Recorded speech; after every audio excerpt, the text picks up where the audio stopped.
अस्सलाम वालेकुम नाज़रीन, कैसे हैं आप लोग? उम्मीद करता हूँ कि आप सब खैरियत से होंगे। दोस्तों, अगर आपका इंटरेस्ट है पाकिस्तान रेंजर्स में जाने का या पाक आर्मी में जाने की या किसी अदर स्पेशल यूनिट में जाने का, तो ये जॉब आपके लिए। आप यहाँ पर देख सकते हैं कि पाकिस्तान रेंजर्स में न्यू एप्लीकेशन आ चुकी हैं। किस तरीके से अप्लाई करना है, क्या-क्या रिक्वायरमेंट है, एज कितनी होनी चाहिए, आपका डोमिसाइल किस डिस्ट्रिक्ट का होना चाहिए, मेल अप्लाई कर सकते हैं या फीमेल अप्लाई कर सकते हैं। Complete process A to Z आपको इस वीडियो में डिटेल से समझाने वाला हूँ। फर्स्ट ऑफ ऑल तो आपने जो है पाक आर्मी पाकिस्तान रेंजर्स .com के ऊपर चले जाना है। जैसे आप इसे ओपन करेंगे तो आपके सामने कुछ इस टाइप का एक इंटरफेस ओपन हो जाएगा। यहाँ पर आप देख सकते हैं कि यूज़र नेम, सीएनआईसी और पासवर्ड यहाँ पर लिखा हुआ है। अगर आपका अकाउंट बना हुआ है तो आप इसे साइन इन कर लेंगे, अगर नहीं बना हुआ तो आप साइन अप करेंगे कैंडिडेट के लिए। आपने रजिस्ट्रेशन करनी है। फर्स्ट ऑफ ऑल तो आपने अपना जो है सीएनआईसी लिखना है। अगर आपका सीएनआईसी नहीं है तब आप अप्लाई नहीं कर सकते, क्योंकि इसकी एज जो लिमिट है वो है 18 साल से ऊपर इसकी एज लिमिट है, अप्लाई कर सकते हैं। आपने यहाँ पर रजिस्ट्रेशन कर लेनी है। जैसे आप रजिस्ट्रेशन करेंगे तो आपके सामने कुछ इस टाइप का एक नया इंटरफेस ओपन हो जाएगा। आप यहाँ पर देख सकते हैं कि ऊपर क्लियरली लिखा हुआ है पाकिस्तान रेंजर्स सिंध। यहाँ पर आप देख सकते हैं कि यहाँ पर नोट में अगर हम देखें तो ईच कैंडिडेट कैन अप्लाई। यहाँ पर आप हर बंदा एक पोस्ट के लिए अप्लाई कर सकता है, इससे और ज़्यादा पोस्ट पर अप्लाई नहीं कर सकता। आपने सिंपली यहाँ पर पोस्ट सिलेक्ट करनी है। आपको यहाँ पर जितने भी पोस्ट आई हुई हैं, वैकेंसीज आई हुई हैं, यहाँ पर आपको शो हो जाएंगी। आपने सिंपली पोस्ट सिलेक्ट करनी है। यहाँ से आपने पोस्ट सिलेक्ट कर लेनी है। जैसे आप पोस्ट सिलेक्ट करेंगे तो आपके सामने कुछ इस टाइप का एक नया इंटरफेस ओपन हो जाएगा।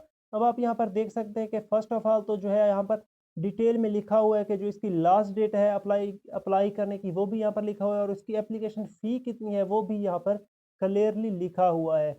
आप यहाँ पर देख सकते हैं। फर्स्ट ऑफ ऑल तो आपने अपना नेम सीएनआईसी लिखना है। जैसे आप सीएनआईसी लिखेंगे आपने अपना क्लियरली सीएनआईसी लिखना है। मैंने पहले भी कहा है कि अगर आपका सीएनआईसी नहीं बना हुआ तो आप इसके लिए अप्लाई नहीं कर सकते, बेफार्म के ऊपर भी अप्लाई नहीं कर सकते। सीएनआईसी लिखना है, उसके बाद अपने डेट ऑफ बर्थ लिखनी है, उसके बाद जो है अपनी एज लिखनी है, एज लिखने के बाद जो है आपने अपना सेंटर लिखना है कि पेपर सेंटर लिखना है। आपका पेपर सेंटर जो है प्रायोरिटी दूसरी जो होती है आपने वो लिखनी है कि अगर आपका फर्स्ट में नहीं हुआ तो आपका सेकंड वाला क्या है। उसके बाद जो है आप अपना नेम लिखेंगे, अपना सही नेम लिखना है, अपना आपका जो नेम है। उसके बाद आपने अपना सूबा सिलेक्ट करना है कि आपका सूबा कौन-सा है, डिस्ट्रिक्ट कौन-सा है। तो सिलेक्ट करने के बाद जो उसके बाद वाला स्टेप है वो है डिस्ट्रिक्ट ऑफ डोमिसाइल, कि आपका डोमिसाइल किस डिस्ट्रिक्ट का है वो आपने सिलेक्ट करना है। सिलेक्ट करने के बाद आपने अपनी तहसील लिखनी है, तहसील। यहाँ पर आपको डिफरेंट ऑप्शन नज़र आ जाते हैं, कंप्लीट यहाँ पर तहसील लिख सकते हैं। मज़े की बात ये है कि पूरे पंजाब से लोग जो हैं वो इसमें अप्लाई कर सकते हैं। एज यहाँ से आपने अपनी सिलेक्ट कर लेनी है कि आपकी एज कितनी होनी, एज सॉरी, आपकी हाइट कितनी है। हाइट अगर आपको पता नहीं है तो आपने पामाइश कर लेनी है। उसके बाद मैरिटल स्टेटस लिखना है, आप सिंगल हैं, मैरिड हैं, अनमैरिड हैं, डिवोर्स्ड हैं। कंप्लीट सिलेक्ट करने के बाद आपने यहाँ पर लिखना है कि माइनॉरिटी में आते हैं कि नहीं आते। यहाँ से आपने सिलेक्ट कर लेना है। तकरीबन बंदों का नो ही होता है, क्योंकि यहाँ पर जो है वो नो सिलेक्ट हुआ पड़ा है पहले से। आपने नो कर लेना है। नो करने के बाद आपने यहाँ पर डाक का पता लिखना है। अब डाक का पता आपने सही लिखना है, क्योंकि आपके पास जो भी मेल आएगी या जो भी आपके पास इन्फॉर्मेशन आएगी वो इसी के थ्रू आएगी। डाक का पता लिखने के बाद डिटेल में आपने अपना मोबाइल नंबर लिखना है फॉर एसएमएस। मोबाइल नंबर लिखने के बाद आपने अपना दूसरा नंबर लिखना है, अगर आपके पास 2 नंबर है। उसके बाद जो है हाईएस्ट क्वालिफ़िकेशन लिखनी है कि आपकी तालीम कितनी होनी चाहिए, आपकी इंटर है, मैट्रिक है या ग्रेजुएशन की है या पीएचडी है या मास्टर है। उसके बाद जो है अपन अपना डिसिप्लिन लिखना है। डिसिप्लिन में आपके सब्जेक्ट आ जाते हैं। उसके बाद जो है मार्क्स ऑब्टेन लिखने हैं, आपके कितने मार्क्स हैं। देन उसके बाद टोटल मार्क्स और परसेंटेज लिख देनी है।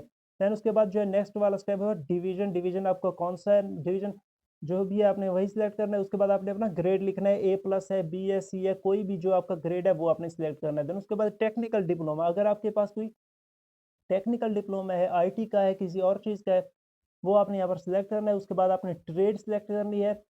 ट्रेड आपने सिलेक्ट करनी है। एनसी, एससी के ओनली जो है वही यहाँ पर ट्रेड सिलेक्ट कर सकते हैं। उसके बाद स्पेशल स्किल्स, अगर आपके पास कोई स्पेशल स्किल है तो आपने वो यहाँ से सिलेक्ट करनी है। यहाँ पर लिखा हुआ है कि detail of wards of Pakistan rangers, अगर यहाँ पर वही सिलेक्ट करेंगे जिसके फादर या जिसके पेरेंट्स वगैरह जो हैं वो रेंजर से रिलेटेड रहे हों, तो आपने यहाँ पर नो कर देना है अगर आपके नहीं है तो। अगर हैं तो आपने येस कर देना है। नो करते जाएँगे। उसके बाद एडिशनल इन्फॉर्मेशन आ जाती है। यहाँ पर आप देख सकते हैं कि पॉलिटिकल जो है एफिलिएट, अगर आपका सियासी पार्टी या सियासत से कोई ताल्लुक है तो वो आपने यहाँ पर लिखना है। यहाँ पर आप देख सकते हैं डिटेल ऑफ वर्ड्स, यहाँ पर आपने डिटेल में लिखना है तफ़सील। तकरीबन बंदों का नो ही होता है, कोई होते हैं 100 में से 10% होते हैं जिनका येस होता है। तो उसके बाद डॉक्यूमेंट्स अपलोड करने हैं। किस तरीके से अपलोड करनी है, फ़ोटोग्राफ आपने अपलोड करनी है। फर्स्ट ऑफ ऑल यहाँ पर देख सकते हैं कि उसके बाद जो है सीएनआईसी बैक कर, सीएनआईसी जो है फ्रंट करना है आपने, सीएनआईसी का जो है आप स्कैन करके यहाँ पर अपलोड करेंगे, उसके बाद जो है बैक करेंगे, उसके बाद जो है एजुकेशनल सर्टिफिकेट ऐड करेंगे, एजुकेशन सर्टिफिकेट ऐड करने के बाद अपना डोमिसाइल सर्टिफिकेट ऐड करेंगे। सब कुछ ऐड करने के बाद आप यहाँ पर देख सकते हैं कि नीचे एक नोट लिखा हुआ है, इसे ध्यान से पढ़ लेना है और यहाँ पर जो है आपको ब्लैक में नीचे सबमिट का एक ऑप्शन नज़र आ जाएगा। आपने कंप्लीट डिटेल ऐड करने के बाद जो है इसे सबमिट कर देना है। इस तरीके से दोस्तों आप यहाँ पर इस जॉब के ऊपर अप्लाई कर सकते हैं successfully. For more educational videos, subscribe my channel.